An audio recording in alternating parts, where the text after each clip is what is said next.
નમસ્કાર દર્શક મિત્રો, આપ જોઈ રહ્યા છો અરવલ્લી ન્યૂઝ। આસ્થાનું અદ્વિતીય ધામ અરવલ્લી જિલ્લાના મોડાસા તાલુકામાં આવેલ સાકરિયા ધામ કે જ્યાં શ્રદ્ધા અને આસ્થા સાથે ભક્તો શનિવારે પગપાળા કરી પહોંચે છે શ્રી ભીડભંજન હનુમાનજી દાદાના દર્શને। અરવલ્લી જિલ્લાના મોડાસા તાલુકાના સાકરિયા ગામે બિરાજમાન શ્રી સ્વયંભૂ હનુમાનજી દાદાનું ધામ સમગ્ર ગુજરાત સહિત દેશભરના લાખો શ્રદ્ધાળુઓ માટે આસ્થાનું કેન્દ્ર બની ગયું છે। ગુજરાતમાં આરામ મુદ્રામાં બિરાજમાન હનુમાનજી દાદાની આ અલૌકિક પ્રતિમા ભક્તોને અનોખી આધ્યાત્મિક અનુભૂતિ કરાવે છે।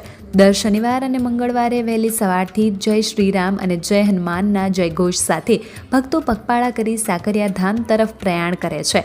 હોઠ પર રામ નામ અને હૃદયમાં અતૂટ શ્રદ્ધા લઈને હજારો પદયાત્રીઓ દાદાના ચરણોમાં શીશ નમાવી ધન્યતા અનુભવે છે। ભક્તોમાં એવી અખંડ માન્યતા છે કે સાકરિયાના શ્રી સ્વયંભૂ હનુમાનજી દાદા દરેકના દુઃખ દૂર કરે છે, મનોકામનાઓ પૂર્ણ કરે છે અને પોતાના ભક્તો પર અવિરત કૃપા વરસાવે છે।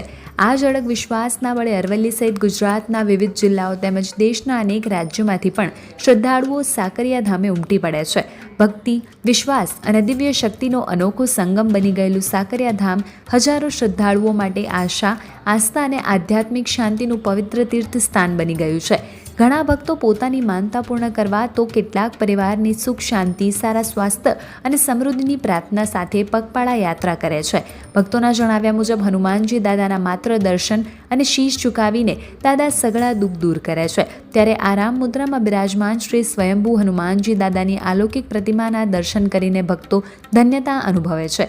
દર શનિવાર અને મંગળવારે વધતી જતી પગપાળા યાત્રાળુઓની સંખ્યા એ વાતની જીવંત પુરાવો છે કે સાકરિયા હનુમાનજી દાદા પ્રત્યે લોકોની શ્રદ્ધા માત્ર અરવલ્લી સુધી સીમિત નથી રહી, પરંતુ સમગ્ર ગુજરાત અને દેશભરમાં સતત વધી રહી છે। ભક્તિ, વિશ્વાસ અને સમર્પણના અનોખા સંગમ સાથે સાકરિયા હનુમાનજી દાદાનો દરબાર હજારો શ્રદ્ધાળુઓ માટે આસ્થાનું પવિત્ર ધામ બની રહ્યું છે। વૈભવ રાઠોડ, અરવલ્લી ન્યૂઝ, મોડાસા। અમે સ્વાગતપુરના વતની છીએ અને સાકરિયા સુતેલા હનુમાન દર શનિવારે પગપાળા જઈએ છીએ અને અમને ત્યાંનું આસ્થા વધારે છે, ભક્તિમય છે આ બધું અને બહુ જ આસ્થા છે, ધાર્મિક સ્થળ છે। મારે 5 શનિવારની બાધા હતી, મારા ભત્રીજાને હાડમાં તકલીફ હતી, એનું ઓપરેશન બોમ્બે કોકિલાબેન હોસ્પિટલમાં કરાયું હતું, તે એના લીધે એને બધું સારું થઈ ગયું છે અને એના લીધે અમે ત્યાં જઈએ છીએ। કેવી આસ્થા છે તમારી? બહુ જ સરસ, એમ કે જે ધારીએ એ કામ થાય છે આપણું। કેટલા શનિવાર તમે આવો? આ 5 શનિવાર છે, છેલ્લો 5મો શનિવાર છે। મારા ઉપર નીકળ્યા કેટલા શ્રદ્ધાળુઓ ચાલતા હોય છે? ઘણા બધા શ્રદ્ધાળુઓ આવતા જતા હોય છે અહીંયાથી, અરવલ્લી જિલ્લામાંથી અનેક જગ્યાએથી આવતા હોય છે બધા। મારું નામ રેખાબેન મનીષ પટેલ છે। અમે મોડાસાથી લવાસા ફ્લેટમાં રહીએ છીએ, ત્યાંથી અમે આજ શનિવાર છે પગપાળા સંઘે ચાલતા આવ્યા છીએ। અહીંયા સાકરિયા હનુમાન સુતેલા હનુમાનજી મહારાજ છે, તેના દર્શન માટે આવ્યા છીએ। એ બધા જ ભક્તોને મનોકામના પરિપૂર્ણ કરે છે અને દર શનિવારે લોકોની ભીડ બહુ જ ભારે હોય છે, દર શનિવારે લોકો આવે છે। હું મિત્તલ નાયક, 15 વર્ષથી અમે સાકરિયા સ્વયંભૂ હનુમાનજી છે ત્યાં ચાલતા આવીએ છીએ। દાદા બધાની મનોકામના પૂર્ણ કરે છે અને આખા ભારતમાં 2 જ સ્વયંભૂ આવા હનુમાન છે, એક વર્ધામાં છે અને એક આપણા અરવલ્લીમાં છે।